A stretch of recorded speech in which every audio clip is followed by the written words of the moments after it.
Welcome, welcome everybody to the next edition of the Stand Course podcast. Today, we have Sutton C, McCraney and Lace Flowers, and they are the Flavor Room.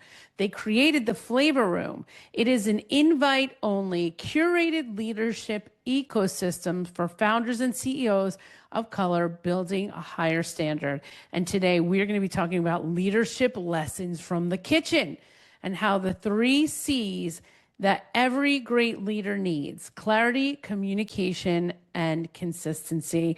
Welcome to the Stand Course podcast. Hello, everyone listening, and thank you, Julie. Yes. But before we get started, I ask all of my guests, what is your favorite food?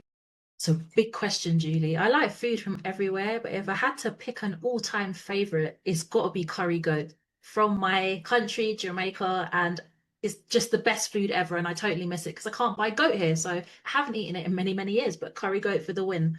Curry goat. Wow. Okay, that sounds interesting. So, Sutton, what is your favorite food? I like all different types of foods. If I had to choose one, it would probably be lamb biryani. Oh, I like that.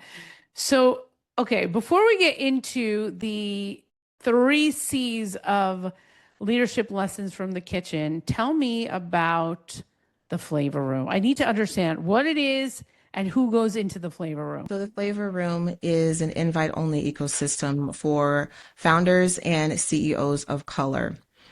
And it's not a mastermind, it's not a coaching program or anything like that. It is a place for founders and leaders of color to tap into, to be able to elevate their own leadership. And the great thing about the Flavor Room is that we have standards set in place. What we found along our journey is that there are very few places that center leaders and founders of color. And so that's something that we wanted to make sure that we did in a way that was intentional and structured. That's so cool. And is it global? Absolutely. We are currently represented by 5 different countries and growing. Awesome. Okay, so it's not a coaching program. You just go, it's like a Zoom room. You're in a, like, where do you meet? So when we have our monthly meetings, yes, we do meet virtually via Zoom, but it's not like anything you've ever seen. When I say it's not a coaching program or a mastermind or a networking thing, the masterminding and networking naturally happen because of how we've structured the space. Okay. So we don't need to position ourselves as saying we're a networking group, we're a mastermind, we're a community. All of those things naturally take place. So it is exactly what we say it is, and it's an ecosystem where both sides benefit. The Flavor Room itself benefits from its members and all of our members' expertise that they bring to the table, but our members benefit as well. What we find a lot of times with so-called communities in these different types of spaces is that it's one way. It's transactional. People pay, they get a thing. We're saying it's mutually beneficial. Both sides are getting something and working towards a higher goal. I see. Okay. So flavor, Lace, tell me the story behind the, why did you call it flavor? Thank you for asking this question. So the Flavor Room was a concept in Sutton's mind for about 3 years, but it didn't have a name. So we were both in a networking thingy, and when Sutton came to me after that and said, hey, I've got this idea, she told me the concept of what was the Flavor Room. And I was like, hey, I think we should call this Flavor. And the reason for that is because we said, bring your flavor, build your influence. So we really wanted to encompass people bringing themselves as they are to the room. No performance, no NPC intros, people just comfortable to be who they are and bring themselves as that to the room. But also, we both love cooking. We both love great food. And food is a massive part of what I do outside and inside of the Flavor Room. So it just made sense to call it the Flavor Room. So we encompass all of that. Bring the flavor, because this is a Stand Course podcast and we're all about the backstory and the food backstory. So tell me about the food connection. So you said is that your day job, the food? I have a day job as such. I have been in the online sphere for over a decade, but I'm going to take you right back to help you get the real flavor of where this part comes in, especially for me. Yeah. So first and foremost, I am a British Jamaican home cook. And that is really where I start, because I grew up in a family where the kitchen always went way beyond just being a place where food was prepared. It was a place where knowledge was passed between generations. It was a place where we sustained each other. It was a place where we understood who we were. I understood who I was. And since then, I have spent 18 plus years studying individuals, families, organizations, and people within those organizations, and what happens to them when that foundation is missing. And I've built 2 businesses around what I found. One of them being Empire Kitchen, which is what I bring to the flavor room, and that's what I bring into there. So we're dealing with the nourishment in there. A lot of businesses will just have, oh, we just mastermind, we just tell you strategy, we just tell you to go use GHL or whatever that is. We are bringing things into this that are way beyond that, and what we call the hidden systems, which I'd love to tell you more about, because we have a research paper that actually covered it that the Flavor Room published not so long ago. Oh, cool, cool. And Sutton, do you have a connection to food as well? Food. I love food. That's what it is for me. And again, with the flavor piece, we both have very interesting backgrounds. We both bring interesting perspectives. And so that was another aspect of calling it the flavor room. Gotcha. I love this. Okay, so today we're talking about ingredients for success that we learned from the kitchen. Where do you guys want to start the conversation? I'm thinking the research piece, Sutton. What do you think? Because this is a huge piece to this, and it Oh, leads let's into hear everything it. that we do. Yeah, let's hear about it. Yeah, I mean, it ties into, the 3 ingredients, Julie, so I think it works out quite well. So our research paper that we published last month, Is It Legit? Redefining Equity, Leadership, and Influence in Online Business. We tackled various areas that we had experienced along our journey as entrepreneurs. And they were things that we had observed, but also that people had told us about, but people were afraid to talk about, such as what we've coined the illusion of inclusion. Founders and CEOs of color being included on marketing materials, summit flyers, all these types of things, but not really included for the value that they bring, more for the optics. We tackled sales and marketing, the ethics of it. Are people actually out here selling what they are communicating that they're selling, or is it something completely different behind the scenes? As Lace touched on, the hidden systems, what are the other ingredients to success that are often overlooked when it comes to business owners, such as care labor, finances, access to resources. These are things that founders and CEOs of color have to deal with constantly. Leadership was something else, and also the future trajectory of online business. Wow. Okay. So you tapped into a lot of things. Tell us a little bit about when we talk about the ingredients for success for things that we learned in the kitchen. For Lace, I know you've done a lot of work in the kitchen. What's the first thing that comes up for you as far as like the leadership lesson that you want to talk about today? I'm thinking the first thing is clarity. And I'm saying that for several reasons, but one of them, when it comes to the kitchen, is you need clarity on what it is that you're actually going to create in the kitchen. Because if you have no idea what you're cooking, you have no idea what ingredients are going to go into that. And it's the same with business. Okay, so if you're going to go out there and do whatever it is you came to do, you have to have clarity on what that business looks like. Who is it serving? What systems do you need in place? How are you going to make it sustainable? So it's just like the puzzle of cooking a meal in the kitchen. There's all these pieces you need, and in order to make it work, you have to have that clarity on the bigger picture so you can bring all of those things together. Yeah, I like that. One of the things that I struggle with is always like, well, what's for dinner? What are we having for dinner tonight? And I'm like, I want to know. I want to know before 5 minutes before I'm cooking what we're having, because I need to know what I need to pull out of the freezer if I have something frozen or I need to go get something. So having the clarity of what we're doing is important, especially like if we're relating this to real life, but if we're relating it to business, It is very interesting. What do you think about new business entrepreneurs having the clarity in their business? Because a lot of new entrepreneurs are confused. Like they're still trying things out. It's crucial. It's absolutely crucial. And having that clarity early on prevents new business owners. And something else that comes with clarity that I've seen is that new business owners, well, sometimes even seasoned business owners will say, well, I need to do X, Y, and Z first. No, you need to go out and do the thing. And that is how you will ultimately get that clarity. You do not get clarity from endless planning. You get clarity by doing, seeing what works and what doesn't work, and That's right. adjusting accordingly. Yeah, I think that's great. It's a great point. One of the things I tell people is like, stop creating stuff, start selling stuff. Because how do you know it's even sellable? You're going to spend all this time creating something that you have to sell.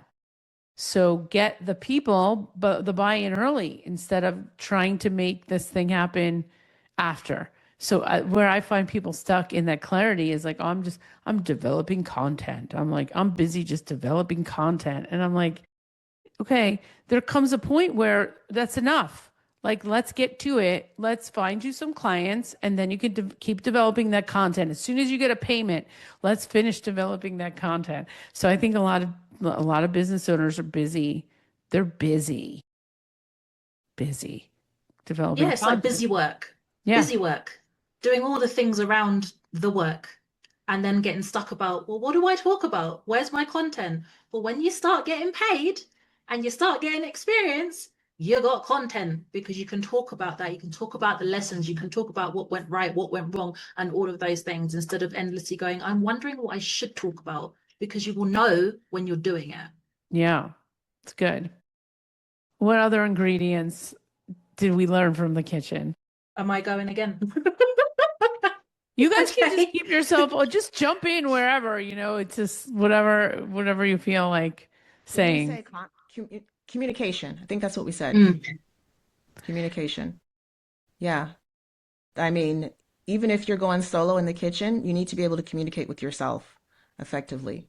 You've got Yes, the clarity. absolutely. Here's what I'm making. Here's the recipe. How does all of that go together? Do I need the chicken first? Okay, let's pull out the chicken. What needs to be done to the chicken? My spices. Does the chicken need to be marinated first? How long does it need to sit? My sides. Coordinating what needs to be prepared first so you have a cohesive hot meal at the end of the day. Your time, all these things. And it's the same with your business when it comes to communication. The first person you need to be able to communicate with effectively is yourself. I'm thinking about, so my father was a chef, and I learned a lot about the kitchen from my dad. And one of the things I learned very early on is timing. It's about timing. So you better be out of his way, because that food is getting on the table and everything's getting on the table at the same time hot. And so there's a like a flow to the meal. And I notice even now when I cook, having communication with the other people that are in the kitchen with you, I'm like, get out of my way. Like, just get out of my way. And I move so fast in the kitchen because I'm trying to get the food out at the same time. And I am like a fast mover, right? My father taught me like this thing called work on the 1-2. He's like, you don't work on the one, like, you take a step like that. My dad's like, no, you work on the 1-2, step. Like, so it's fast. It's a fast paced movement. This is like the crazy person I grew up with. It's fast, because we want to get that food on the table and we want to make people happy. That's why we're cooking. We're cooking to make people happy. We are serving. This is about service. It is about service. And I would also say that, that communication piece, if you have a helper in your kitchen, you need to be able to communicate with them. And it's the same in business. I often have a helper in my kitchen. She's 5 years old. And I have to be able to speak to her and have her understand me and I understand her, so we can get stuff done together. And that's how it works when it comes to organizations and teams. You have to have that clear communication. Everyone needs to know what they're doing, when they're doing it, why they're doing it, and to be able to get it done effectively. So that's also a really, really important piece, because yeah, you can totally build in isolation, but there's going to come a point where you're going to need or desire to have other people on board. And to do that, both in the kitchen and in business, you have to have your recipe, or you have to have your SOPs, you know, your operating systems in place, so you can share them with other people, so they can read them, understand them, and move through them. And that's how you're going to serve up happy people, which are your customers, or the people that is eating at the end of the day. Because all that's got to come together to make the people who are receiving, whether it's the food or the service or the product, happy. Happy to help, happy to serve. That's my motto. And I love the like talking about food, the kitchen, restaurant experiences. And I think like the next ingredient is consistency. I'm going to bridge the gap into that one, okay? Because have you guys heard of the Outback Steakhouse? You've heard of it? Okay. Yes. All right. Because I know you don't live here in the States. Tell everyone where you're from. I'm originally from the U.S., United States Air Force veteran, but I live in Morocco. Wow. Yes. And I was born and raised in London, but my family is from Jamaica. So yes, I am half white, half black, but I only grew up with black families. So that all I have as a point of reference is growing up with Jamaicans. And that's where all my food influence comes from. But at the moment, I am based in South America, in Colombia, and I've been traveling Central and South America for the last 4 years. Wow. That's amazing. I mean, I can imagine what's going on in Morocco, like what the food is like. Must be interesting. Oh, the food is soulful. You know, people travel from all over the world just to come to Morocco and eat, and it is totally worth it.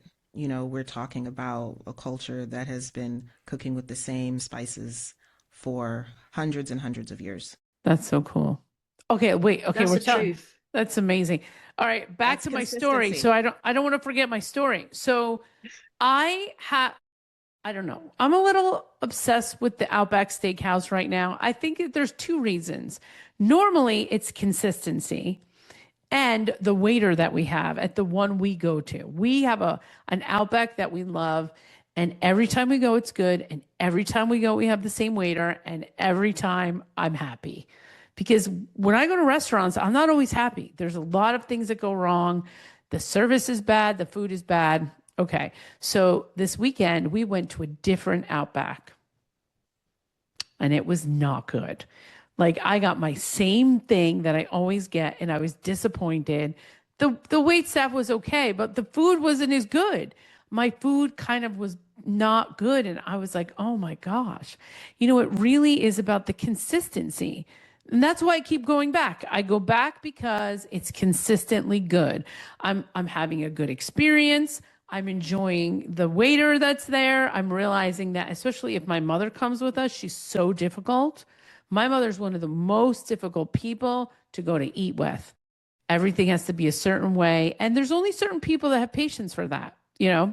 So knowing that I can go to this one place and have a great meal with great service is very like good for me and the moment. So we talk about, tell me about consistency in leadership as it relates to the kitchen from your perspective. Being consistent, first and foremost, being consistent with yourself. A lot of people like to jump around. They don't give something time for it to work and reap the harvest from the seeds they have sown. When you're consistent, you enable yourself to do that. But it takes discipline, you know, for this outback that you cheated on, and now you regret it, right? Cheated on the Outback. Oh my God.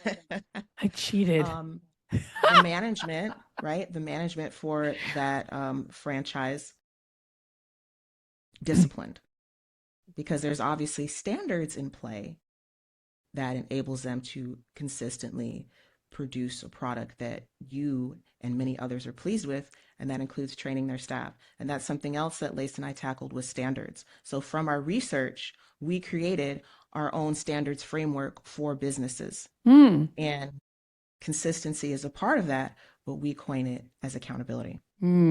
Lace, what's your perspective on that? Well, as Sutton has just covered that so beautifully, the other part of consistency for me is when you've got that, when you've got those happy people and they keep coming back and they don't cheat on you, you'd want to keep that going, right? Because you're essentially creating a revolving door for yourself, because people are going to go away and they're going to talk about how great the service was, like you just have with this particular Outback. They're going to go and tell their friends, they're going to tell their mum, they're going to tell their business buddies, and they're all going to come to you through word of mouth. And that is essentially creating a revolving door for you and your business. And that's going to make it so much easier to repeat revenue and have that same customer coming back. Just like you keep going back to that same Outback, you went somewhere else and was like, do you know what? Nope. Guess where you're going back to? Back to your regular. I am. And that's what's going to happen in business. Yeah, I'm going back to the regular one, but it's funny because I didn't think I was cheating on the Outback, my Outback, because I was going to the Outback. I was going to another restaurant that had the name Outback. So I thought I was doing the right thing. Little did I know that every restaurant is going to have a different staff and a different quality of even the food that I had. Like everything was bad. The potato wasn't cooked enough. The meat was like everything that I had on my plate was not good. And, you know, I wanted to complain, but I complained a little bit, but not a lot. If that would have happened at my Outback, they would have taken everything back and given me a whole new meal, you know, but it is consistency. It's the experience. It's the consistency. There was a guy that I had on my podcast not too long ago. His name is David Averin. He writes a book called Ridiculously Easy to Do Business With. And I love that idea that we have to become ridiculously easy to do business with. We have to have people have experiences when they're with us so that they talk about us to other people. That's the customer journey, isn't it? That's the experience that you give them.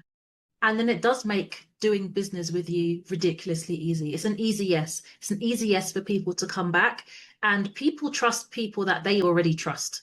So it makes it easier for you as the business owner. You don't have to keep going out there and posting more and creating more content and developing more this and that, because you've got people that are talking about you in rooms you're not even in. And they're going, well, if my business bestie has said you're the bomb, I don't need anything else. I don't need to go read 3, 4, 6, 7 months of your content. I'm just going to hit you up and say, hey, how do I buy your thing? You know, so-and-so said you're the bomb. I want to get me some of that. Yeah. That I love what you just said. People trust who they already trust. You should write something like a quote on that. People trust people they already trust. That's so true. I have a woman that I work with. She is one of my biggest fans and she brings me clients. And they just sign up with me. They just, you know, they sign up to work with me. And I'm like, do you want to talk to anyone else? Do you want to, you know, spend more time learning about the program? They're like, no, I'm good. I'm ready to start, you know, because that person has hyped me up. So I love that. And trust is a big deal because a lot of the business owners that I work with, they're not famous. You know, we tend to trust people that we see on social media over and over again. But there are a lot of business owners out there that are not able to put ads out like those big guys. I mean, you see them, Cody Sanchez, Gary Vee, Alex Hermosi, like these guys I'm seeing on my feeds all day long. I don't know if you've seen Jason Wojo. I see him every day. Like they're running ads. These guys are running ads, you know? So we need to build that trust with our clients. It's a very, very important piece. And the other 2 C's help you do that. Yes, they Yes, do. they do. Yes, they do. Is there anything else you want to share as, you know, in regards to any of your research or what you've learned throughout this journey of the flavor room? One thing I was going to add to what you just said was just because you see people's mugs all the time on their adverts or on social media or wherever that is, does not mean they're trustworthy. Does not mean they're necessarily good at what they do. Does not mean that they are going to deliver whatever it is they said they're going to deliver. All it means is they have the resources to put their mug in front of you via ads. That's all it means. Yeah. But they get there first sometimes. That's the problem, because they can get there first. And then I get the people that go to those people, they spend their money and they're still in trouble with their business. And I'm like, damn it. If I would have just known you before you spent your $17,000 with that coach, I would have actually been able to help you. It is their brand. It's their branding. It's their marketing. It's the money behind them. So what do you think? How does the small business owner get out there and get relevant and compete with these guys? Well, this is what we covered in our research, Julie. We talked about whether or not influence is really about the slick branding and the marketing. Is that how influence is leveraged? And to answer your question more specifically about how business owners, who don't have these, kind of resources to get out there, first of all, you're not in competition with anyone but yourself. And a lot of people who are out here selling you something are 10, 20 steps ahead of you. So even whatever they're doing really doesn't apply to you at the end of the day. Start with the clarity.